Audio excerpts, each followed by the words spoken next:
Welcome back to Plague Scythe Studios, everyone, and welcome to a brand new series called Shit You Need, as if this channel wasn't already ad-unfriendly enough. Anyhow, this series we're going to be showing off some products and technology and whatnot that I use basically every day, or often enough that I think it's kind of vital for a guitar player, recording musician, whatever. And all this stuff, today at least, is going to be under 15 bucks, anywhere from $5 to $15 from what I've seen. Sometimes we're going to go a little bit over that, sometimes we might go way over that. But the whole premise of this is unsponsored content. Not that I would ever have a shot at that anyway in this current state. But this is all stuff that I legitimately use and legitimately think that is vital to be able to do whatever it is that the episode is about. And today's episode is about guitar maintenance. And we're using my Gibson SG-J as the guinea pig for this episode. Now, as you can see beside me, there are three products we're going to be talking about today, and they all have to do with guitar maintenance, specifically string maintenance. And started out with that because I've used all of them recently and on this guitar, and they're all fairly cheap, like I said before. The main reason, though, is that I cannot believe the amount of guitar players I've ran into throughout my lifetime who don't use any variation of these products. And I guess people just don't take care of their stuff or don't change strings very often. And I don't change strings very often because I have so many guitars I'm using at the same time.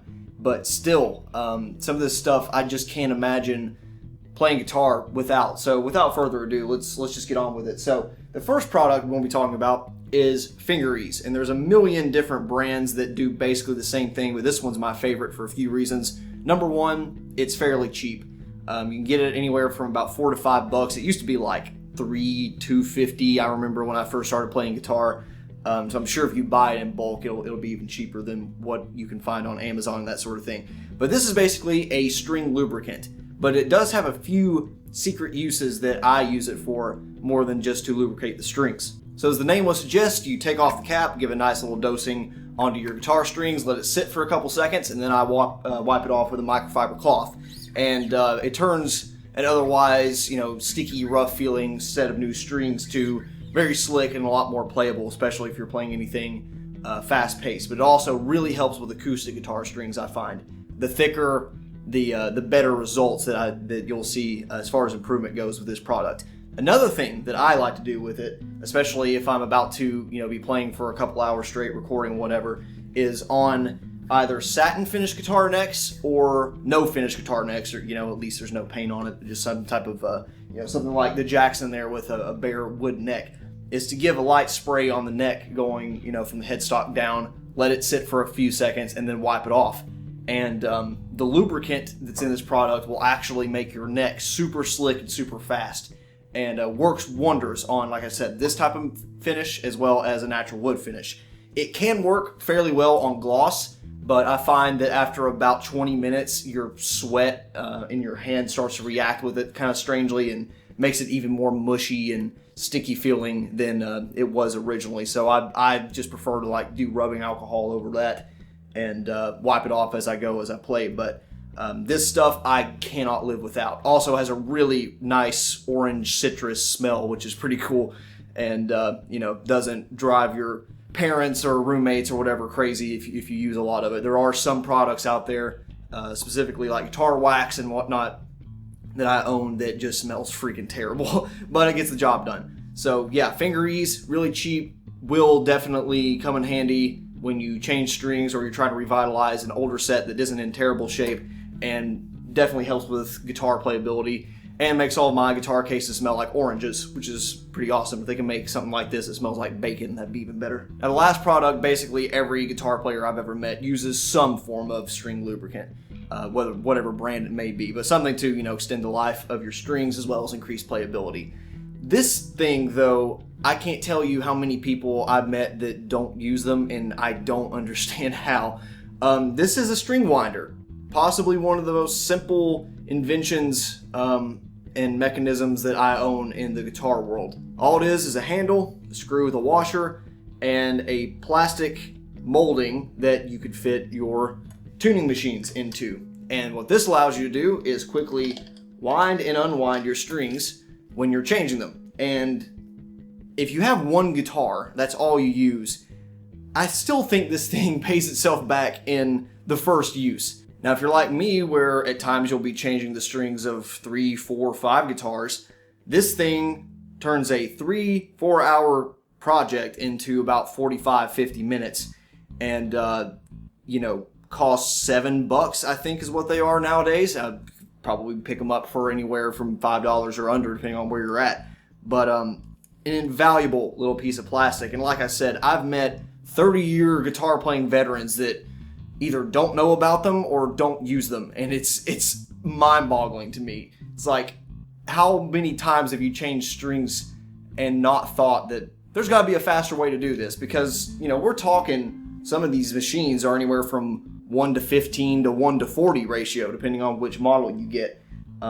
So having to turn this thing 15 to 40 times to get a single rotation on your tuning peg is just crazy if you have to do that going from a completely new set of strings. So buy this, even if you only change your strings once a year. I don't care. Acoustic, nylon, whatever, it will save you in the long run. This has trouble fitting some bass tuners. I know they make some that are specifically for that, but bass guitars generally don't change strings as often, but it will fit one of my models. So no matter what you play, if it has strings, get one. You will thank yourself later. Now, the final product here is one that I've actually only started using in the past month or so, and wasn't something that I felt I needed until I started having some problems. So when I moved here, I changed the strings on this SG, and I don't know what happened, if it's the shift in humidity or what, maybe the shipping of this guitar changed something on the nut, I'm not sure. But the tuning stability on this thing went horribly wrong. It doesn't help that I play fairly light strings, which are hybrid slinkies, or power slinkies, whatever that model is. It's like 48 and up. But I also use it in C standard and drop B flat, which is not a great tuning for that light of strings on a 24.75 inch scale guitar. But it would not hold anything. And I could tell that the lower 3 unwound strings were the main culprits because they were getting stuck on the nut, which is not an uncommon issue for Gibson guitars in general because of the headstock angle. They'll get stuck in the nut and then they'll finally slip and then you'll be all over the place tuning wise. So there are a few tried and true methods to get rid of that sort of issue, one of which is to use a graphite pencil and just kind of color in the spot on your nut. And I've done that a million times with this guitar and guitars in the past. It always worked great for me. Basically all you're doing is using the graphite little flakes that come off the pencil, not lead, but pencil graphite, and it will turn into lubricant for your guitar, dry lubricant over the nut. And I'm going to be saying a lot of words that will have sexual innuendo over the next few minutes, so just bear with me. Well, that just wasn't cutting it for this guitar in particular, and I'm not sure what combination of issues it was, whether it was the tuning machines or the bridge, but it just wasn't happening. I could not keep in tune for more than one lick at a time when I was recording, and I would have to make sure it's in tune every time I would stop. And it's just, I could not do that for any longer. So I finally broke down and bought some of Big Ben's nut sauce. Yes, it is really named that. I think you can buy the actual tube by itself for like $8 to $10, but I bought the $15 package that had a couple of these little brushes here. And the brushes they have a couple different size heads which you can clean out your nut, clean out the bridge post, all that good stuff. But the nut sauce itself is a different kind of lubricant. And while you could do the little graphite trick in your nut, you could also use this to put in the lubricant holes in your tuning machines, as well as where the strings contact your bridge. Basically anywhere that the strings are contacting, you can use this thing. And it has worked wonders for this guitar. I'm not sure what combination of issues it solved, but I put some here, put some there, put some there, put some there. All gone. Perfect intonation. After I reset up the Tune-O-Matic bridge and stretched the strings a little bit more, not had an issue since. I can drop the B flat back up and not have to touch it. So it has worked wonders for this guitar. Now, if you have a guitar that perhaps the nut is not, or rather too low in terms of the string seating, so they cut the groove too low, you might have to get a whole new nut altogether or have someone with a kind of expensive set of files to set it up for you. For me, that didn't need to be done. And I would imagine on most Gibsons you're probably okay, but you know, maybe you get a lemon from the factory or even from Epiphone or some other lower quality brand that may not have that sort of quality check in place. You might have to do a little bit more work.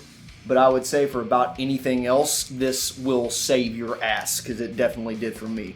And a little bit expensive and definitely a lot of money per unit volume, but it has saved me so much time and so much headache that it is totally worth the cost for me. So yeah, big bins, good stuff. So there you have it, today's shit you need. And if you are anything from a casual to professional guitar player, I think you have to have some type of variation of each one of these products. String lubricant, string winder, and nut lock lubricant, all that good stuff is absolutely essential to be able to maintain your guitar, make sure it's in tune, and feels good to play, which is very important. So if you have any suggestions for shit that you need or shit that I need, be sure to leave them below. We got plenty of stuff that I plan on getting into in the near future. But other than that, appreciate you watching. Hope this stuff was valuable. Go out and check it out in the links below. Like I said, none of this is sponsored.